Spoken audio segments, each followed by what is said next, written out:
and a very warm welcome to Bharata First. I'm Frank Rausen Pereira. This is FRP Explains.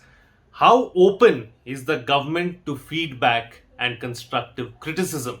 That's what I would like to talk about today. Eminent virologist Shahid Jamil quit a government COVID 19 panel a few days ago, and he had written a piece in the New York Times where he suggested that he is fed up because no one is listening to him and the government is not taking his suggestions and his feedback. And he said this is the case across the board and not just his feedback. How much of it is true and how much of it is false, I really can't say because I don't really know as far as Shahid Jamil is concerned because I don't know the person personally. But let me give you a couple of instances that I have come across and then we'll take a decision as to whether the government is open to feedback or criticism or not. I've spoken to several people who are very close to me, who are still in the government service and who have once upon a time been in the service and retired now, who have retired in the recent past after serving under the present NDA. And they have said that the government is not very open to taking feedback and constructive criticism. It is more a case of my way or the highway. This is something that the opposition parties have spoken about as well, time and again, stating that the government is not willing to listen to them. They are not even willing to come midway to sort out issues. Here's something that I would like to bring in as well. The opposition also should be careful about what kind of items that they criticize about and what is it, how they want to take this constructive criticism forward.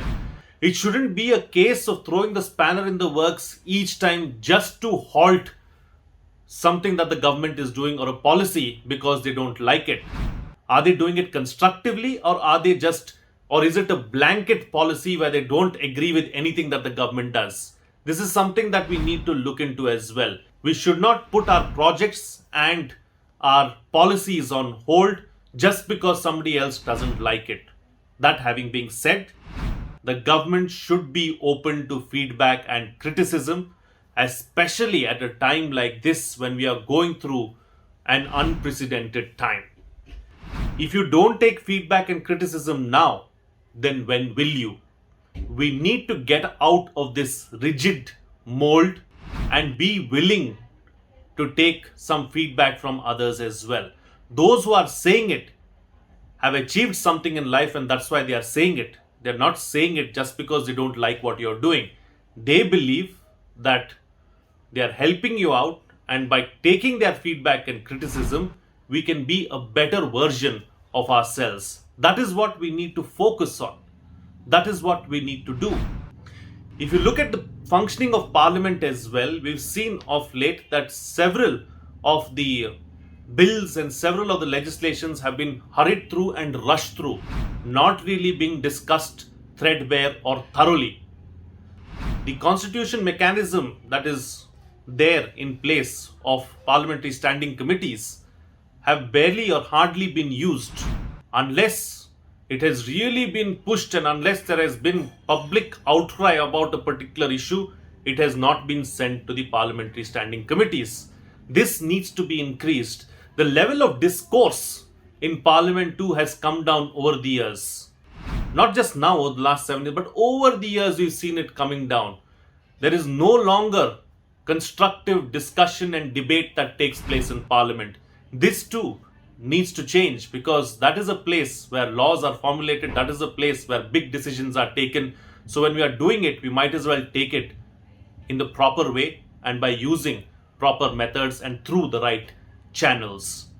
So my appeal to the government is to listen to the people, listen to the feedback that is coming in, even if it is negative feedback, take it constructively, work on it and build a better Bharata. My appeal to the opposition is just for the sake of opposing, don't oppose. We are on our knees. We need to pick ourselves up. All of us need to do it together. With that, it's a wrap on this edition of FRP Explains. If you like the content, please like the video, subscribe, hit the bell icon and all notifications. Here are the UPI IDs for those of you who would like to come forward and contribute. A small contribution that you make will go a long way in us continuing to bring you this content. So please come forward and contribute in any way that you possibly can. That's it from me. See you again next time.